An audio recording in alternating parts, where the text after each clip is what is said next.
With so much going on in the European banking sector, it's a great day to have Krishna Memani on with us.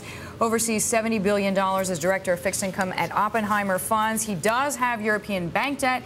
He also has U.S. Treasuries, some other products. So we'll just go down the list. Krishna, always glad to see you on the Inside Track.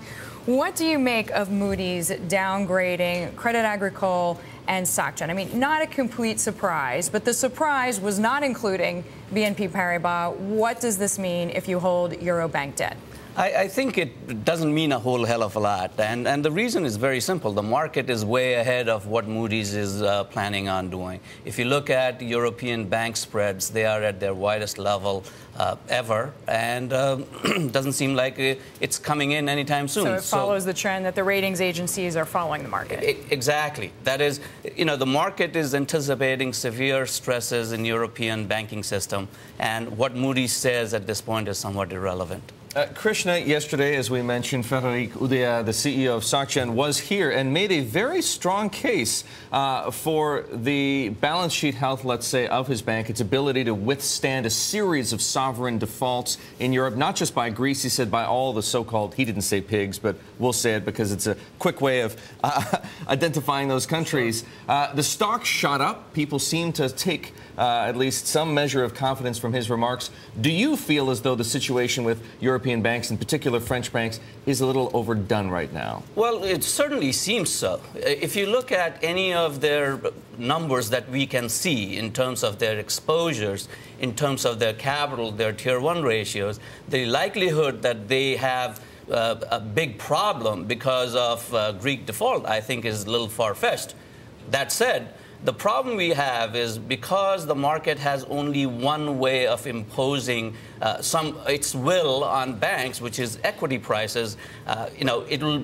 Even with that, equity prices can go down a lot. So, Krishna, are you changing your positions at all based on all this? And I'm reading a headline just crossing now. SocGen risks becoming a takeover target. Now, this is according to a French lawmaker who I would also like to point out is a socialist, just so it stays in context. But are you changing any of your Euro bank debt holdings right now? We had a few weeks ago, actually a little over a month ago, had reduced our exposure across the board. And the reason for that is more about what the outlook is for the global economy rather than anything specific to European banks.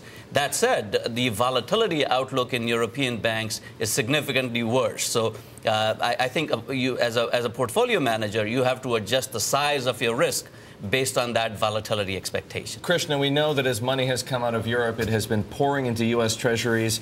Peter Bookvar of Miller Tabak, one of the more colorful market commentators out there, asked the question in a note yesterday, who in his right mind would be buying Treasuries at a 2% yield with zero inflation protection?